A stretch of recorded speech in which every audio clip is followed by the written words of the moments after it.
Hello everyone, my name is Aarti and you're watching HW News. Now before I start today's video, I want to tell you about a personality, Liu Xiaobo. He was a Chinese writer, literary critic, human rights activist, philosopher and Nobel Peace Prize laureate who called for political reforms and was involved in campaigns to end communist one-party rule in China. He was arrested numerous times and has been described as China's most prominent dissident and the country's most famous political prisoner. In June 2017, he was granted medical parole after being diagnosed with liver cancer. However, he died a few days later in July 2017. He had famously said, and I guess he said this in Chinese language, but I'm going to tell you the translated version of it. Liu says that hatred rusps a person's intelligence and conscience. The mentality of enmity can poison the soul of a nation. It can make life cruel, instigate the struggles of death. It can destroy society's tolerance and humanity and can stop a nation's progress towards freedom and democracy. He wrote this in context of the situation in China, but what he wrote has a universal application. In the context of India of today, these words seem profound. Today, not only several Indians, but also international organizations have expressed concern about the deteriorating condition of democracy in our country. We, the people of India, today more than ever need to take Liu's word seriously because hate is deliberately being infused to vitiate the atmosphere in the country, to tarnish the social fabric of the country and harm the communal harmony between several religions, castes and creeds. And while they try to do that, those in power, those ruling are hardly able to muster any courage to utter a word against them. But the country is governed by law and it catches up with such antisocial elements oftentimes. Why am I saying this? Because the Attorney General of India, K.K. Venugopal, has agreed to initiate criminal contempt proceedings against Yati Narsinghanand of Dasa Devi Temple. He has admitted that the statement made by Yati Narsinghanand is definitely contempt of the Supreme Court of India. The same Yati Narsinghanand who organized Dharma Sansad in Uttarakhand, where genocidal calls were given. Statements so poisonous and so vitriolic were made that a civilized society would be shamed. On top of that, the authorities were also seen dragging their feet on the matter. Well, we will talk about the contempt proceedings, Yati Narsinghanand and the Haridwar hate speech case in a little bit detail, but before that. At HW News, we believe that calling out people and ideas that seek to divide the society and create enmity between people is a part of our job. To make the society aware about such persons. But to continue doing this, we require your support. Support from well-meaning people of the society, not only in terms of viewing our content, but also monetarily. If you think what we do is worth it, then please support us by paying us. Go to www.hwnews.in/subscribe and choose whichever plan suits you. There are one-time payment options available as well, but do pay us, and even a smallest of contribution matters. So please do support us, do pay us. Now coming back to the story. An interview of Yati Narsinghanand recently went viral on social media platform Twitter on January 14th. In the video, Yati Narsinghanand was seen insulting the Constitution of India and the rule of law established thereby. After the video surfaced on the internet, activist and law student Shachinelli took the initiative and wrote a letter to the Attorney General Venugopal seeking initiation of contempt proceedings against Yati Narsinghanand for his statements. According to the Attorney General, the statement made by Yati Narsinghanand is definitely contempt of the Supreme Court of India. Now, Shachinelli in a letter to the Attorney General said that Narsinghanand in an interview given to a youth named Vishal Singh has violated the Supreme Court and the Constitution.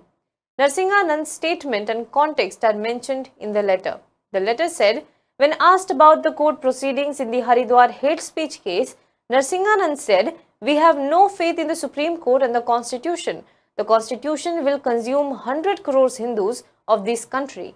Those who believe in the Constitution, they will be killed. Those who are relying on this system, on these leaders, on the Supreme Court, on the army, all those people are going to die the death of a dog. This is what he said in the interview as per the letter. The letter further mentions another clip of the same conversation in which Narsinghanand, when asked about the arrest made in the Haridwar hate assembly case, says that when Jitendra Singh Tyagi wrote a book in the name of Wasim Rizvi, when he was Wasim Rizvi, neither a single policeman, not even one cop and leader dared to arrest him. He used word hijra to insult the cops. The letter said that Narsinghanand's remarks seek to undermine the authority and glory of the Supreme Court of India and a slow and blatant attempt to interfere with the process of justice through derogatory rhetoric and baseless attacks on the Constitution and the integrity of the court. Now, we have been talking about Yati Narsinghanand for quite some time, how he is fueling hate in the country, but let us tell you a little bit more about him. It is said that the real name of Yati Narsinghanand Saraswati is Deepak Tyagi. He is a resident of Meerut district of UP. Narsinghanand, who studied at Chaudhry Tarachand Inter College in Hapur, claims that he went to Moscow in 1989 to get a degree in chemical technology. He says that in 1994 he got his degree, and before returning to India in 1997, he continued to work as an engineer in Moscow. However, he returned to India in 1997 after his mother fell ill. But Narsinghanand says that his younger brother is still in Moscow.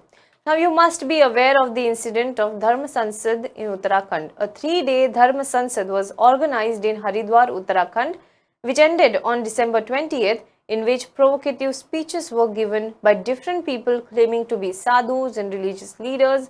Like calls were given to take up arms for religion, not allowing any Muslim to become Prime Minister of the country, not allowing the population of Muslim to increase, etc. The Dharma Sansad was organized by this Yati Narsinghanand, who calls himself Mahamandaleshwar of the Juna Akhada. In this event, many leaders including BJP leader Ashwini Upadhyay, Annapurna of Niranjani Akhada, Dharam Das, Wasim Rizvi alias Jitendra Tyagi, Swami Prabodhanand, they had all gathered there. After Uttarakhand, such Dharm Sansad were also organized in different states of the country. In one such event organized in Chhattisgarh, Mahatma Gandhi, father of the nation, was abused by Kali Charan, who has been now arrested. After Haridwar, there has been an increase in such gatherings and provocative statements. Narsinghanand and his fellow religious leaders have been talking to the press and the public, and they were heard repeating what they had said in the Dharm Sansad.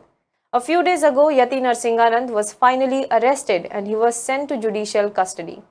Jitendra Nath Tyagi was arrested before this. In the Uttarakhand Dharm Sansad case, the state police was criticized for not taking any action against the criminals. While the government is sitting on such incidents, on the other hand, some social workers reached the Supreme Court regarding this issue. The court agreed to hear the matter. Before this, many lawyers had also written to the Chief Justice of India demanding to take cognizance of this incident. Now, the Supreme Court had also issued a notice to the Uttarakhand police on a petition seeking an independent probe into the Dharm Sansad program and sought its response in 10 days. After the arrest, Yati Narsinghanand has now applied for bail. The CJM court in Haridwar, however, refused to grant him any bail, and while denying the bail, the court observed that his alleged derogatory remarks against minorities were of serious nature and hence he cannot be granted bail. Now let us tell you that on January 16th, a court in Haridwar sent Yati Narsinghanand to 14 days judicial custody. A case has been registered against the head of Dasna Devi temple in Uttar Pradesh under section 295A, which is outraging religious sentiments, and 509, which is outraging the modesty of a woman of the Indian Penal Code. But many people believe that these speeches are in a different category of hate speech. The so-called Swami is encouraging his followers to kill. It is not just about spreading hatred. This is a call for violence and bloodshed against the minorities and the citizens of India.